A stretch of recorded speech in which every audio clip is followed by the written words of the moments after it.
Reading pages 60 through 65, the conclusion of Section 1, The Hearth and the Salamander, self-titled The Ventilator, Grille.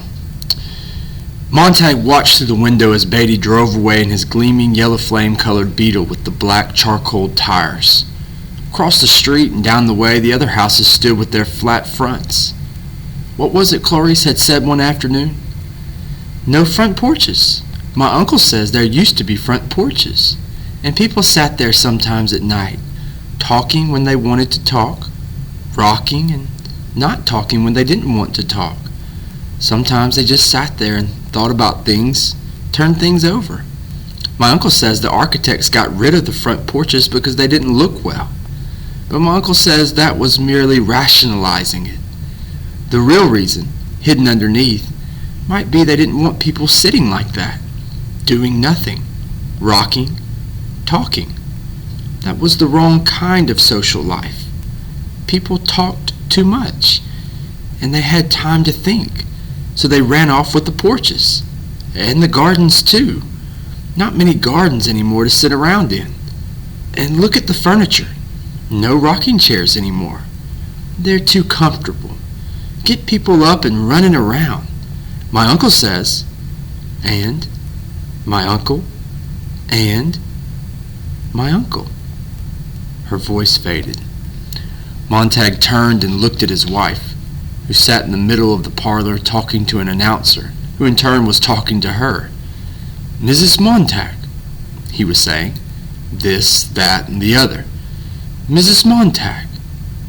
Something else and still another. The converter attachment, which had cost them $100, automatically supplied her name whenever the announcer addressed his anonymous audience, leaving a blank where the proper syllables could be filled in.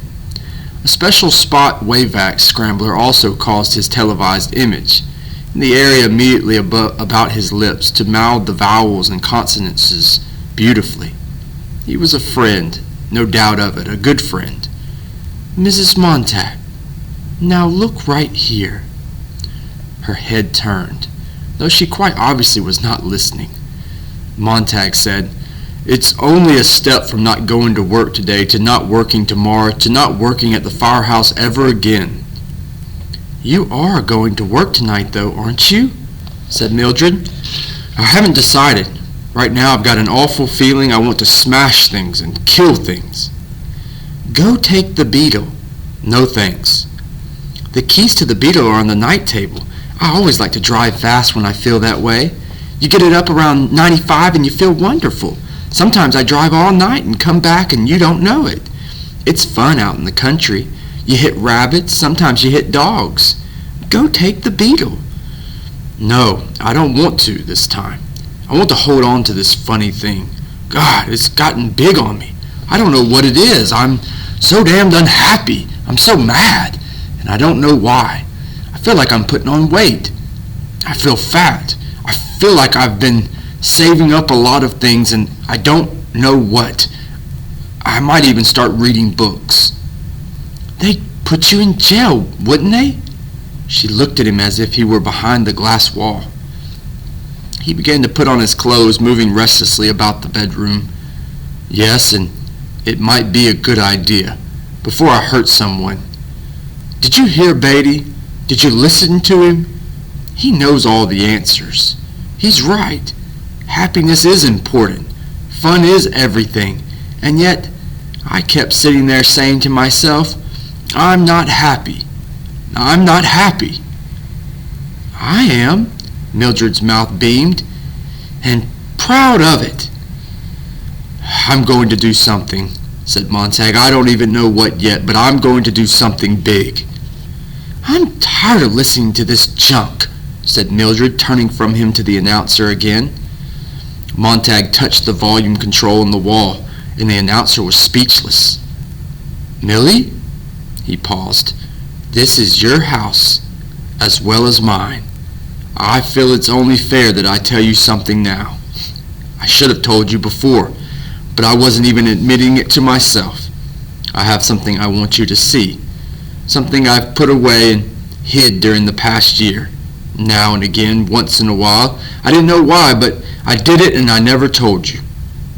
He took hold of a straight-back chair and moved it slowly and steadily into the hall near the front door and climbed up on it and stood for a moment like a statue on a pedestal, his wife standing under him, waiting.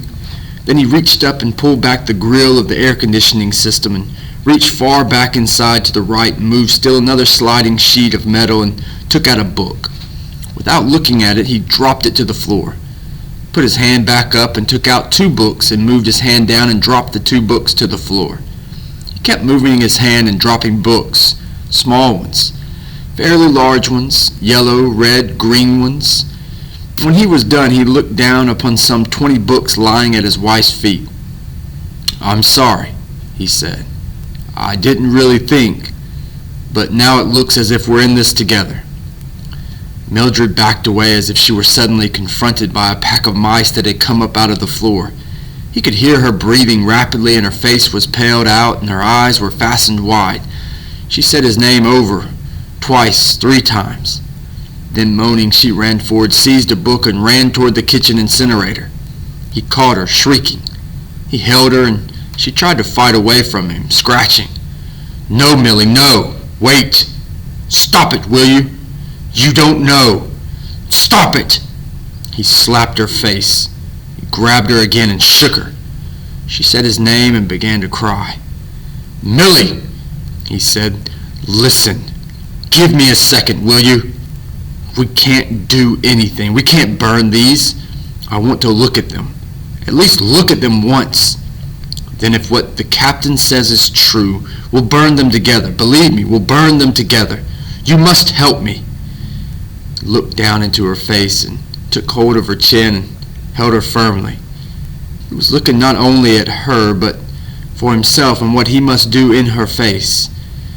"Whether we like this or not, we're in it.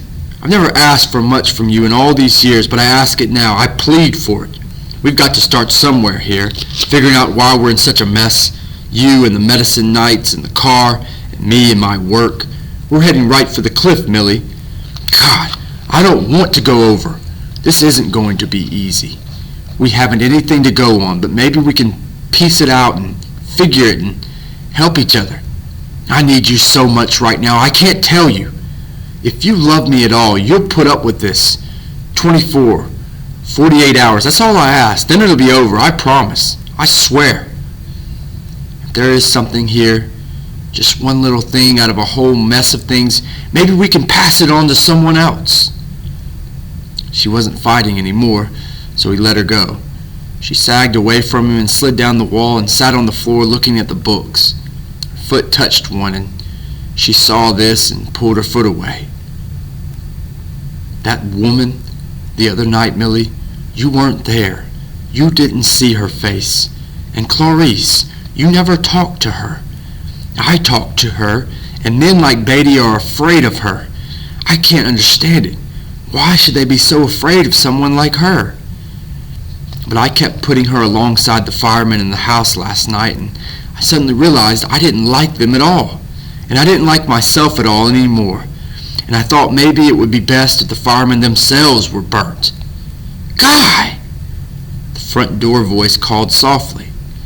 "Mrs. Montag, Mrs. Montag, someone here, someone here. Mrs. Montag, Mrs. Montag, someone here." Softly, they turned just to stare at the door, and the books toppled everywhere in heaps. "Beatty?" said Mildred. "It can't be him." "He's come back," she whispered. The front door voice called again softly. "Someone here." "We won't answer." Montag lay back against the wall and then slowly sank to a crouching position and began to nudge the books, bewilderedly with his thumb, his forefinger. He was shivering, and he wanted above all to shove the books up through the ventilator again, but he knew he could not face Beatty again. He crouched, and then he sat, and the voice of the front door spoke again, more insistently. Montag picked a single small volume from the floor. "Where do we begin?" He opened the book halfway and peered at it. "We begin by beginning, I guess." "He'll come in," said Mildred, "and burn us and the books." The front door voice faded at last. There was a silence. Montag felt the presence of someone beyond the door, waiting, listening. Then the footsteps going away down the walk and over the lawn.